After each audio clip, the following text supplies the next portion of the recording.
आप देख रहे हैं आवाज इंडिया टीवी। हम नागपुर में है और नागपुर की भूमि दीक्षा भूमि, धम्म भूमि के नाम से प्रसिद्ध है पूरे विश्व में। और यहाँ 1956 को धम्म क्रांति की थी बोधिसत्व डॉक्टर बाबा साहब अम्बेडकर ने। 64 साल पूरे हो गए हैं और इसी उपलक्ष्य में हम यहाँ चर्चा कर रहे हैं। स्टूडियो में है अनिल नगरारी जी, जो सामाजिक मूवमेंट के साथ जुड़े हैं, धार्मिक मूवमेंट के साथ भी जुड़े हैं। अनिल जी, आपका बहुत बहुत स्वागत। सबसे पहले तो आपको बधाई की। धम्म दीक्षा दिवस, धम्म क्रांति का जो दिन है वो है और सारी दुनिया में हर्षोल्लास के साथ मनाया जाता है। बहुत बड़ी क्रांति हुई थी। कैसा लगता है जब लोग कहते हैं कि अच्छा आप दीक्षा भूमि से है, आप नागपुर से है, अच्छा बाबा साहब ने 56 में जहाँ क्रांति की थी उस शहर से आप है और तब आपके पूर्वजों ने दीक्षा ली थी, तब कैसा लगता है? ये बहुत सही बात है कि एक व्यक्ति अभिमान के साथ में ओतप्रोत हो जाता है जब कहीं बाहर हम जाते हैं। और हमने अगर बताया कि मैं नागपुर से हूँ तो पहली बार जब आगे वाला आदमी ये बोलता है कि अच्छा नागपुर यानी वही दीक्षा भूमि जहाँ पे बाबा साहब ने, तो एक गर्व के साथ में सीना फूलने वाला एक फीलिंग आदमी को ज़रूर होता है। और मैं अपने आप को बड़ा भाग्यशाली समझता हूँ कि मैं नागपुर में ही पैदा हुआ हूँ और बाबा साहब के मूवमेंट के साथ में इतने नज़दीकी से जुड़ा हुआ हूँ। तो ये बात तो सही मायने में बड़े गर्व की बात है, इसमें कोई दो राय नहीं। जब 56 में बाबा साहब ने घोषणा की थी कि धम्म दीक्षा ले रहे हैं और हम हिंदू धर्म से बौद्ध धर्म में हम प्रवेश करेंगे, तब भी बहुत सवाल खड़े हुए थे कि बाबा साहब ऐसा क्यों कर रहे हैं, क्या जरूरी है ये करना। और वो सवाल आज भी हम मीडिया पे, सोशल मीडिया पर इस सवाल को उठाया जाता है कि बाबा साहब ने धम्म दीक्षा क्यों ली होगी। आपको क्या लगता है? देखिए, इसमें हम लोगों को इतिहास के परिप्रेक्ष्य में जाने की बहुत आवश्यकता है। 2500 साल पहले इसी भारत देश की मातृभूमि में पैदा हुए महाकारुणिक तथागत भगवान गौतम बुद्ध ने जन्म लिया था और प्रज्ञाशील करुणा का मंत्र इस पृथ्वी तल के, इस धारातीत पे लोगों के कल्याण के लिए, मानवतावादी कल्याण के लिए प्रस्तावित किया था। कालांतर में कई आक्रमण और साम्राज्यशाही नीति की वजह से वो धम्म कहीं तो भी पर्दे के पीछे हो गया था या उसका ह्रास हुआ था, ऐसा हम लोग कह सकते हैं। लेकिन उसके बाद में आने वाली जो संस्कृति इस देश में थी, उसने मानव में, आदमी में, व्यक्ति में दूजा भाव निर्माण करने का काम किया और विषमता का एक बड़ा अपहोल्ड रहा। विषमता की संस्कृति को यहाँ पे फैलाया गया, जिसके तहत मानव को मानव से दूर करने का काम हुआ। मुझे याद है कि परम पूज्य डॉक्टर बाबा साहब अम्बेडकर के प्रति हम कृतज्ञ हैं। 14 अक्टूबर 1956 में बाबा साहब ने इसी नागपुर की पवित्र दीक्षा भूमि पे जो सामाजिक क्रांति की, उसे धार्मिक क्रांति भी, धम्म क्रांति भी कहा जाता है, वो एक उद्देश्य से की थी। 1937 में बाबा साहब, परम पूज्य डॉक्टर बाबा साहब अम्बेडकर ने ये डिक्लेयर कर दिया था कि मेरा जन्म हिंदू धर्म में हुआ, ये मेरे हाथ में नहीं था, लेकिन मैं हिंदू धर्म में मरूंगा नहीं या हिंदू धर्म में मैं नहीं रहूंगा। इसके पीछे का कारण क्या है?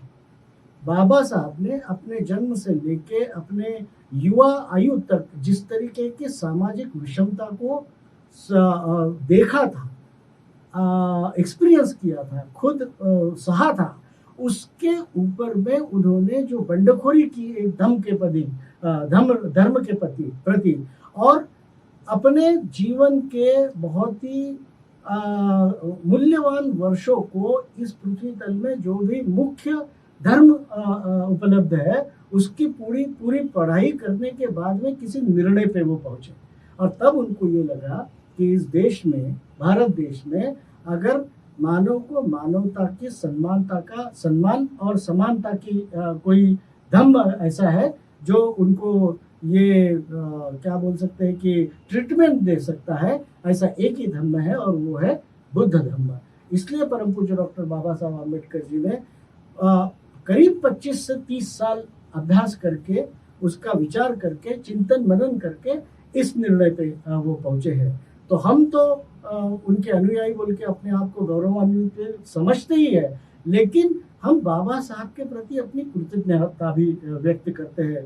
एक बड़े ही जंजाल से उन्होंने हमको बाहर हाँ। निकाला है, एक बहुत ही गंदे कीचड़ से उन्होंने बाहर निकाल के हमको स्वाभिमान का जीना सिखाया है। कुछ लोग बोलते हैं कि जिस तरह से हम दीक्षा भूमि जाते हैं, वहां त्रिशरण ग्रहण करते हैं, पंचशील ग्रहण करते हैं, तो लोगों का आक्षेप भी इस पे होता है, तो उसमें क्या फर्क पड़ता है? आप पहले मंदिर में जाते थे, वहां कुछ ना कुछ आरती या पूजा करते थे, अभी आप दीक्षा भूमि में जाके त्रिशरण, तो उस आरती में और त्रिशरण पंचशील में कुछ फर्क है? बहुत बहुत फर्क है, उसका कंपैरिजन ही नहीं हो सकता। जी। देखिए, मंदिर में जाए या कोई श्रद्धा से किसी भगवान के पास में जाए तो वो सिर्फ अपने स्वार्थ के लिए जाता है कि मेरा बच्चा ठीक हो जाए या मैं कुछ ठीक हो जाऊं, एक आस्था मन में रहती आस्था है। मन में रहती है, या कुछ मांगने के लिए जाता है। ये मामला दीक्षा भूमि में नहीं है। और त्रिशरण पंचशील का अगर आप सही ढंग से अभ्यास करेंगे तो उसमें समझ में आता है कि त्रिशरण पंचशील में कहीं भी खुद के लिए कुछ नहीं मांगा है, बल्कि मानव जाति के उत्थान के प्रति, अपने खुद व्यक्तिमत्व के उत्थान के प्रति वहां पे आपको जो अच्छी चीजें समझाई गई है उसका अवलोकन करना और उसको आत्मसात करने की ही प्रतिज्ञा है वो, कि मैं झूठ नहीं बोलूंगा, मैं ये नहीं करूंगा, या त्रिशरण के माध्यम से मैं बुद्ध धम्म को त्रिवार वंदन करके उसके उसकी जो शिकवत है या जिसको क्या बोल सकते हैं आप, टीचिंग्स है, वो मैं आत्मसात करने की प्रतिज्ञा करता हूँ, यही बोला जाता है। मैं इसमें एक और जोड़ना चाहूंगा कि मुझे याद है एक 25 साल पहले एक गांव खेड़े की अशिक्षित महिला इस दीक्षा भूमि में दर्शन के लिए आई, और आप जैसे ही एक रिपोर्टर ने उनको जाके उनका इंटरव्यू लिया, नानी जी आप कहाँ से आई है? मैं बोले बाहर गांव से आई हूँ। तो आप किस चीज के लिए, क्या मांगने के लिए दीक्षा भूमि में आती हो? तो उस अनपढ़ महिला का वो वाक्य आज भी मेरे दिलो दिमाग में घूमते रहता है कि उस अनपढ़ महिला ने उस वक्त ये बोला था कि मैं यहाँ खुद के लिए या खुद के परिवार के लिए कुछ मांगने नहीं आई हूँ। बाबा साहब अम्बेडकर ने जो उपकार इस समाज पे किए हुए हैं उनके प्रति कृतज्ञता व्यक्त करने के लिए और इस पवित्र दीक्षा भूमि की मिट्टी अपने सर पे लगाने की। तो ये जो भावना, ये एक बड़ी ही दिल को छूने वाली भावना है और भूमिका है। तो इस बात को समझ लेना। दुनिया का पहला ऐसा ये क्षेत्र रहा है दीक्षा भूमि। दुनिया में कहीं ऐसा नहीं होता, चाहे बड़े किताब के मेले लगाए हो, बहुत पुस्तकों के एग्जीबिशन रहे हो, लेकिन बहुत मात्रा में किताबों की खरीदी बिक्री करोड़ों रुपए की सिर्फ 2 दिनों में दीक्षा भूमि पर होती है।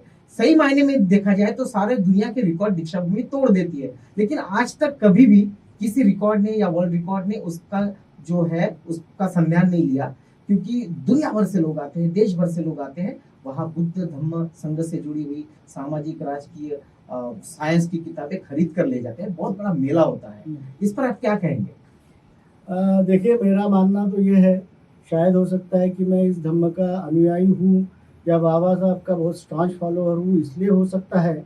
लेकिन एक बात जरूर है कि दीक्षा भूमि में आने वाला हर व्यक्ति विचारों से ओतप्रोत होता है, और बाबा साहब ने दी हुई टीचिंग्स, उन्होंने बताए हुए मार्ग पे चलते चलते वो विचारों से इतना कणखर हो चुका है कि वो दीक्षा भूमि को एक प्रोत्साहन भूमि समझ के आता है।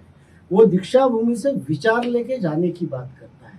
वो दीक्षा भूमि से मैं कुछ खुद के लिए मांगने के लिए नहीं जा रहा हूँ, मेरे खुद के विचारों में और क्या बढ़ती हो सकती है। और बाबा साहब ने जो इस समाज को उस कीचड़ से उभारते हुए जो मंत्र दिया था कि शिका संगठित हुआ आणि संघर्ष करा, तो उसमें का शिका मतलब ये है कि ज्यादा से ज्यादा ध्यान प्राप्त करिए। और मैं ये समझता हूँ कि दुनिया में, आपने जैसा कहा कि सबसे ज्यादा किताबें और लिटरेचर यहाँ पे बेचा जाता है, लेकिन उसको जोड़ते हुए मैं ये कहना चाहता हूँ कि दुनिया में आज भी सबसे ज्यादा लिटरेचर बाबा साहब अम्बेडकर के विचारों पे निर्माण हो रहा है हर साल। भगवान गौतम बुद्ध के धम्म का अभ्यास आज भी जारी है विश्व स्तर पर। और क्या नया आया, मैं पिछले साल अगर दीक्षा भूमि पे गया हूँ तो मैं 10-12 हजार की किताबें खरीद के लेके आया जो मैंने पढ़ी नहीं थी। वो पढ़ने के बाद में इस साल और क्या नया एडिशन उसमें आया है वो मैं अपनी क्यूरियोसिटी से जाके देखता हूँ। घूमता हूँ और उसमें से जो नया लिटरेचर मुझे उपलब्ध होगा वो लेके जाने की कोशिश करता हूँ। ऐसे हजारों लोग यहाँ पे ले जाते हैं और उसके फिगर्स आपके सामने हैं। जैसा बिल्कुल। आपने बताया कि विश्व स्तर पर ये रिकॉर्ड आज तक ब्रेक नहीं हो पाया है, तो ये सच्चाई। आप बहुत सालों से वहाँ सेवा दे रहे हैं, जी। संकल्प के माध्यम से भोजन दान का और मेडिकल कैंप का भी आयोजन होता है। हजारों लोग आते हैं वहाँ, रुकते हैं, आपसे बात होती है। आपको क्या लगता है कि ये जो लोग आते हैं, आप इस तरह का संकल्प के प्लेटफॉर्म पे लोगों की सेवा करते हैं, इसमें कितनी करुणा और मैत्री वृद्धिंगत हो रही है हर साल? देखिए, हमने संकल्प का जो कार्यक्रम है, संकल्प ये एक स्वयंसेवी सामाजिक संगठन है और उसका निर्माण ही दीक्षा भूमि पे आने वाले, दूर दराज से आने वाले लोगों को कुछ सुविधाएं उपलब्ध कराना, यही उसका मकसद था और उद्देश्य था। 1985 में यहाँ के बड़े माने जाने कुछ व्यक्ति एक साथ आए, जिसमें डॉक्टर नितिन राउत साहब थे, राजा सातपुते जी थे, किरण कांबळे जी थे, अशोक हुमने जी थे, राजा करवाड़े जी थे, मैं अनिल नगरारे। ऐसे लोगों ने मिलकर इस कार्यक्रम को शुरुआत की थी। उसके पीछे का उद्देश्य ये था कि उस वक्त, आज से 35-40 साल पहले आप देखिए कि इतनी सुविधाएं नहीं हुआ करती थी। दूर दराज से लोग पैदल चल के, बैलबंडी से, जो व्यवस्था होगी उससे 3-3 दिन का प्रवास करके यहाँ पे आते थे और वो 2-2 दिन यहाँ पे रुका करते थे। अब निकलते वक्त ये जो आज का हमारा भौतिक उपलब्धियां है वो सारी नहीं थी। होटल्स नहीं हुआ करते थे, ढाबे नहीं हुआ करते थे। ऐसे वक्त 500 किलोमीटर, 300 किलोमीटर से के दूर से आने वाले लोग अपने साथ में सूखी रोटियां, मतलब जो रोटियां बना के लाते थे वो सूख जाती थी 3 दिन में। वही दीक्षा भूमि के जमीन में बैठ के सुबह एक चाय लेने की 1 रुपए की और उसमें डुबो के खाते थे। तो हम स्वयं सेवक वहां पे जब गए दीक्षा भूमि में, और लोगों का कचरा साफ करना या स्वच्छता करना ये देख करते हुए, लोगों को सेवाएं देना, पानी देना, उस वक्त कॉर्पोरेशन के नल भी नहीं हुआ करते थे, ड्रम्स लगा के पानी दिया जाता था। तो ऐसे वक्त में जब हमने देखा कि लोग यहाँ 3-3, 4-4 दिन रिटेन करते हैं, उनके खाने और पीने की बड़ी अव्यवस्था होती है, तो हमने उनके लिए कुछ तो भी शुरुआत करनी चाहिए। एटलीस्ट उनको 2 वक्त का भोजन देने की व्यवस्था होनी चाहिए। इस उद्देश्य से हमने वो कार्यक्रम शुरू किया और नागपुर नगरी के हर बस्ती में जाके लोगों से चंदा जमा किया। चंदा वो कैसे? सिर्फ पैसों में नहीं, चंदा हमने, कोई आटा दे रहा, कोई दाल दे रहा, कोई चावल दे रहा, इस तरीके से साहित्य भी जमा करके वहीं पे अंध विद्यालय के परिसर में हमने वो एक कम्युनिटी किचन शुरू की थी और तब से अविरत, अभी 35 साल तक ये कार्यक्रम हमारा शुरू हो रहा है। और बड़े गर्व के साथ मुझे मैं कहना चाहता हूँ कि डॉक्टर नितिन राउत जी के नेतृत्व में आज 35 साल में भी ये कार्यक्रम अविरत ब्रेक वो चलते रहा है। इस बार जो धम्म दीक्षा दिवस है उस पर भी पाबंदियां है। लोग तो आ सकते हैं लेकिन जो प्रोग्राम है वो नहीं हो रहा है। कोरोना प्रोटोकॉल से गत 2 वर्षों से ये प्रोग्राम नहीं हो रहा है। चैनल पर लोग सुन रहे हैं और उसका लाइव प्रसारण भी आवाज इंडिया टीवी पर हो रहा है। लोगों को क्या संदेश देंगे ऐसे वक्त पे, क्योंकि लोग आ नहीं पाएंगे, ऐसे वक्त पे आप क्या संदेश देंगे? नहीं, देखिए, कोविड-19 का ये जो संकट है ये पूरे यूनिवर्स में चल रहा है और जब वैद्यकीय क्षेत्र और सरकारें अपने अपने लेवल पे इस पेंडेमिक के विरोध में लड़ रही है, तो हम भी संकल्प की तरफ से सभी बौद्ध बांधवों को क्या बोल सकते हैं कि अनुयायियों को ये नम्र निवेदन और विनंती भी करना चाहेंगे कि और 1 साल हम लोग अपनी भावनाओं को संयम रखते हुए ना आए तो बेहतर है, क्योंकि जहाँ WHO और MICR ऐसे मेडिकल इंस्टीट्यूशंस ने जो प्रोटोकॉल दिया हुआ है तो उसका पालन होना बहुत आवश्यक है, क्योंकि हमारे अति उत्साह की वजह से कल चल के कोई राष्ट्रीय संकट बन जाए, इसके लिए कोई भी अम्बेडकरी अनुयायी, कोई भी बौद्ध धर्म का अनुयायी मानसिक हृदय तैयार नहीं होगा। जैसा कि आपने देखा होगा कि अभी नजदीक के भूतकाल में कुंभ मेला हुआ और उसके बाद में देश भर में एकदम से 25 से 36 लाख केसेस बढ़ गई थी और जो जो इंस्टीट्यूशंस या एजेंसीज काम करती है उनका असेसमेंट ये था कि कुंभ मेला में ये गर्दी होने की वजह से पूरे देश भर में वो स्प्रेड आउट हुआ। तो एक बार हमारे सामने ये उदाहरण रहते हुए हम लोगों ने फिर वही गलती दोहराने की ज़रूरत नहीं है। मैं विनंती करना चाहूँगा, मेरे संगठन की तरफ से एक नम्र निवेदन भी करना चाहूँगा कि अपनी भावनाओं को रोक कर अपने अपने घरों से ही इस बड़े महत्वपूर्ण दिन का उत्सव मनाएं। बिल्कुल, तो ये आह्वान है अनिल जी नगरारीन का कि घर से मनाएं, क्योंकि 2 साल जब हमने इंतजार किया है तो कुछ महीने और इंतजार सही, और धम्म का पालन सबको करना है, पंचशील का पालन सबको करना है। आप सबको धम्म दीक्षा दिवस की बहुत बहुत हार्दिक मंगल कामनाएं। अनिल जी, आप यहाँ आए, हमसे बातचीत की, वक्त निकाला, आपका बहुत बहुत धन्यवाद। Thank you so much. जय हिंद।